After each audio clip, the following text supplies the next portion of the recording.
Yes, people, welcome. And welcome back to BBK Sports. Now, before we get into the transfer window craziness and the preseason hiccups, kind of want to discuss just how far Arsenal fans will go to justify craziness on the club. How they will double down the mental gymnastics that they will go through to try to prove a point. And the point at hand is the Nana Madueke signing, right? Now, I've said before, I am a Nana Madueke fan. He's an Arsenal player now. Fair enough. But people act like the concerns weren't valid that Arsenal fans had when Arsenal were first linked to the in demand winger from Chelsea, because he wasn't. Let's be clear. Let's keep the story straight that he wasn't this in demand winger. Arsenal was the only club that was in for him. Yeah? So now, um, typically when people use stats that aren't readily available, other than GNA to judge an attacking player, usually because the player is say shot, you know what? Yeah. Now, if I said to you as a footballing person, someone who's been following football for quite a while, this player X, is wrong one. Player X has top 4 touches in attacking penalty areas, 8.14 per 90. You're a footballing person. You've been watching football for 30-something years. What does that mean? Ranks in the top 4%. Oh, ooh. Not in the top 3% or the top 2%, but in the top 4.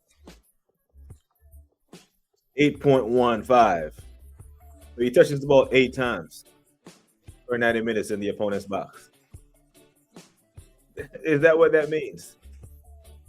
So he does all that and ends the season like this.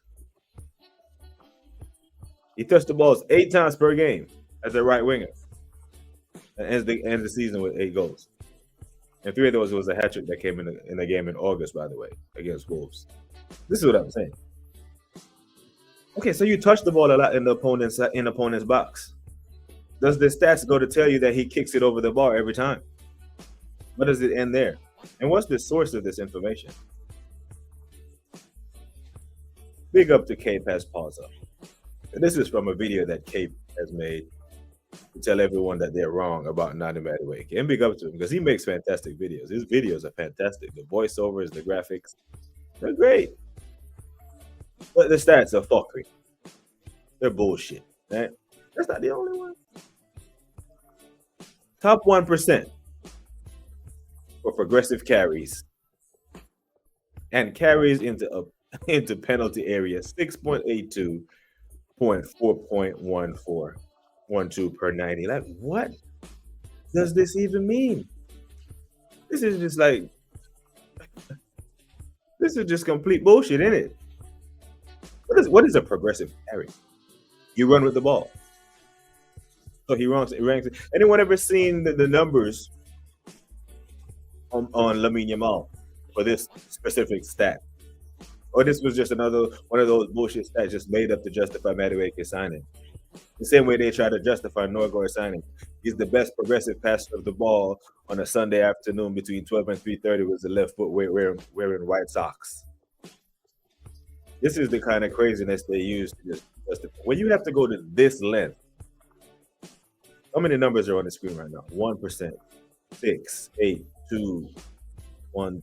By 7 numbers that say absolutely nothing. Absolutely nothing. The beauty about numbers and the English language, or any language in particular, the English language in general, you can use words to manipulate and tell any story you want to tell. Now, you see the little blunder that I did earlier when I put the wrong graphic on this page. Because anyone who knows basketball knows that Steph Curry is the greatest shooter to ever play basketball in the history of the NBA. But he shoots the ball at 47%. That's the best shooter ever.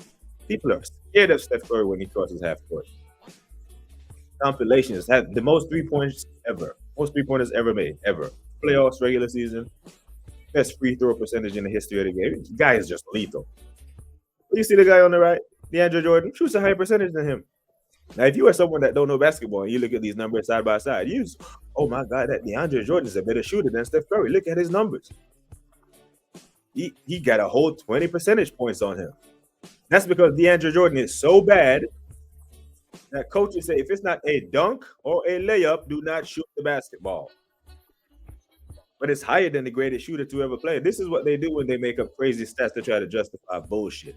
I like to think I'm a somewhat smart guy. Yeah, I mean, I can troubleshoot an M1 Abrams tank or a Bradley fighting vehicle with my eyes closed. Complex electrical system, hydraulics, and all that. But I have no idea what the fuck this means, people. Maybe you guys can explain to me in the comments, in the chat. Top 1% for progressive carries and carries into the penalty area. 6.82 and 4.12 per 90. What?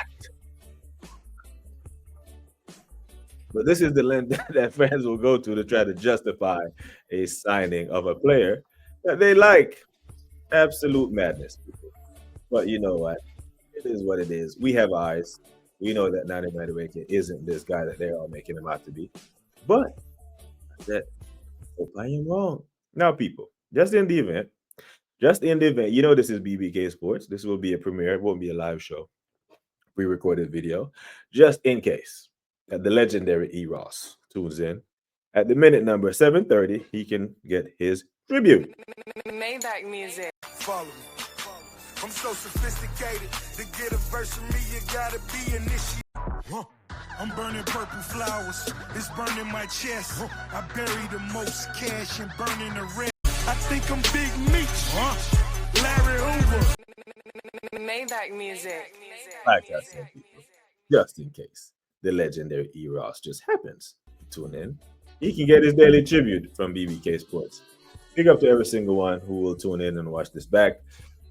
Like and subscribe to the channel if you haven't. Like the video I said, and subscribe to the channel if you haven't already. A big up to you people. Now, as I transition into the transfer portion of the video, I just have to point that out. Now, let me say big up to K-Pass Plaza. I'll probably pin the link to the video that he made in the chat so you can go check it out for yourself. The video is immaculate. It's a fantastic video. The graphics, the voiceover, it is great. It's just the stats. I'll be like, bro, Wesley. So what standard do you measure progressive carry against? You know, what's the source of this information? Who am I to say that those numbers aren't completely made up? What's your source, brother? You know what I'm saying?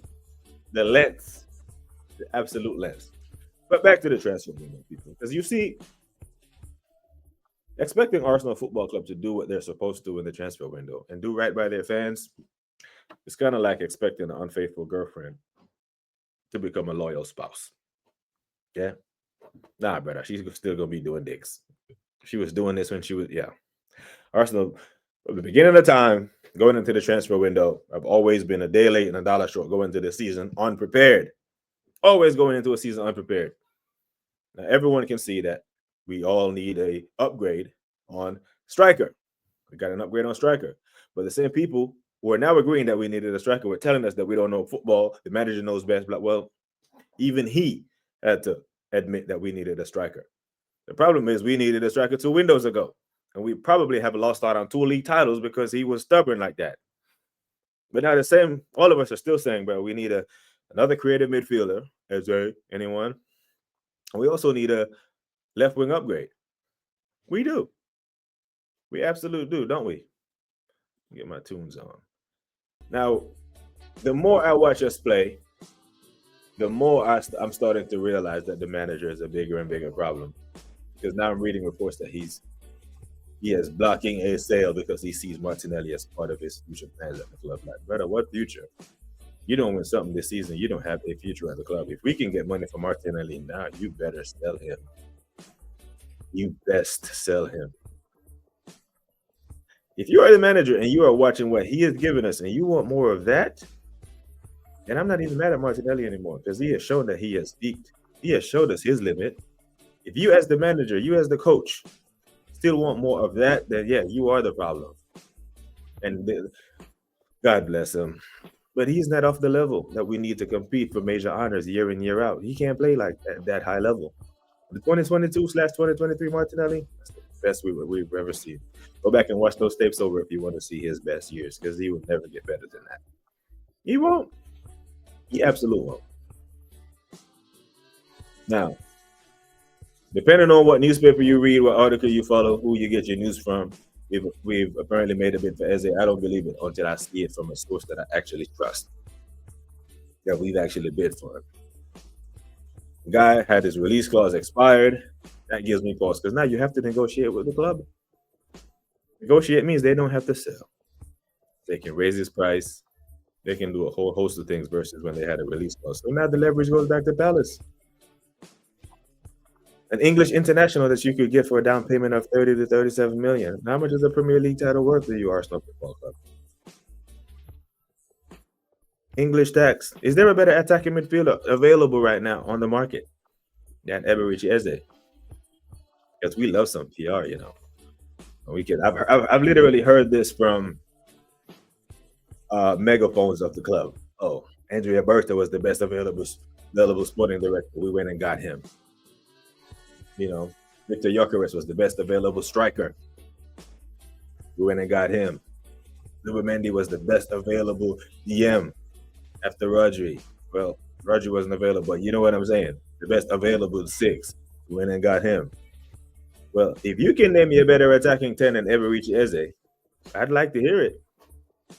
That's available. Wirtz is already at Liverpool. I don't think Morgan Rogers is for sale, but even then, Morgan Rogers, is he a 10? Is he a winger? Is he even better than Eberechi Eze? Eze wants to come to Arsenal.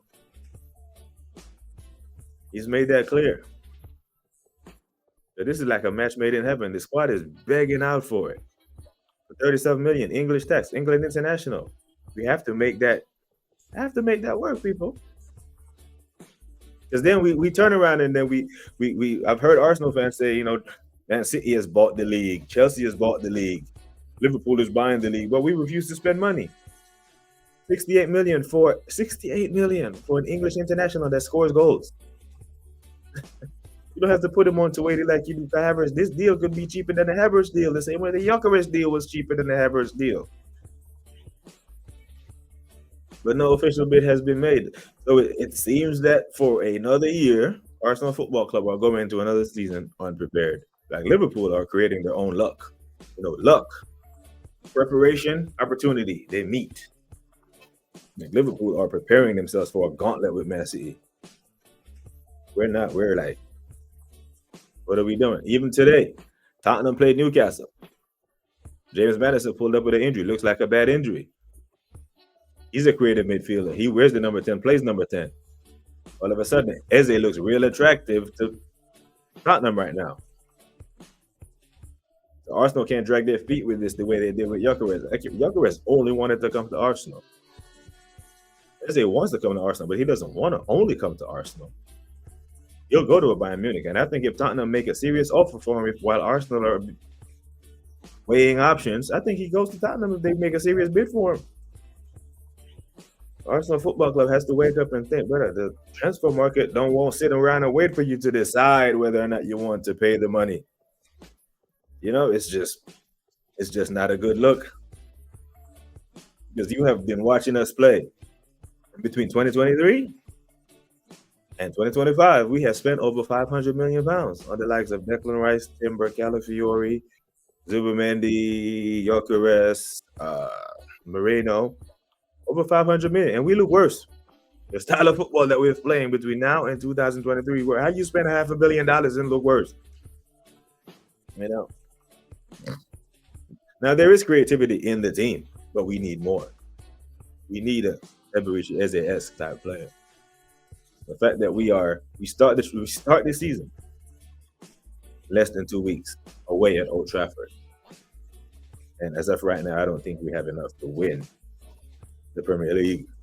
I have enough to win something, you know, but a depth chart of Havertz, Jesus, Gyökeres, Saka, Wanieri, Dahlman, Martinelli, Trossard. It's long. It's long. Arsenal Football Club has to fix up. We can't just go into another window unprepared like that. It'd be criminal. It'd be absolute criminal. And going into this game against Villarreal on Wednesday, Gyökeres must start, right? And if not, then what's the point? Because then you only have one more preseason game to get him acclimated with his teammates. This will be our fourth preseason game. This is around when you want to see your starting 11 play together as a unit, to see how they move as a collective bunch. So Gyökeres needs to be on the pitch, play heavy minutes with Zubimendi, with the starting lineup, with the midfield that's going to be charged with getting him the ball. Yeah, because if the starting midfield does not play together in this game, when will they? And then, they'll be August 17th, away at Old Trafford cannot be the first time these boys are on the pitch together kicking ball as a collective bunch. It just, this is our first time going into a season with a bona fide striker since 2021. 4 years, 8 transfer windows, we finally got a striker. So let's set him up for success, innit? Let's get him players who can get him the ball. Zubimendi can play a deep ball over the top. It's brilliant. But that's not always going to be there. That definitely won't be there against teams with low block. That's when you need the Eberici Eze to drag men out of position, drop your shoulder, beat a man, make the defense have to commit. The 2 center backs that Gyökeres is occupying, one of them will have to cheat when they see Eberici Eze running at their 18 with the ball. This is how we'll be able to pick teams apart, But yeah, he's a must start. We will have a synopsis, a little snapshot into what our starting 11 is going to be away at Old Trafford on August 17th, this Wednesday. Because I believe the team that you see start the first half of this game, team you see start the first half of the final preseason game against, I think it's Athletic Club in the Emirates Cup, will be the team that starts against United. And I doubt that Eberici Eze will be in any of those teams. It doesn't give me a whole lot of confidence to think that he'll be an Arsenal player this season. But I hope I'm wrong, because my fellow content creators and all my fellow Arsenal fans have assured me that Eze will be an Arsenal player this season. So I'm hopeful. I am hopeful he will be an Arsenal player the same way I'm hopeful that Nani Madueke actually comes good. But until then, we will wait and see. Like I always say, people, take care of yourselves and each other. Until next time, we are gone.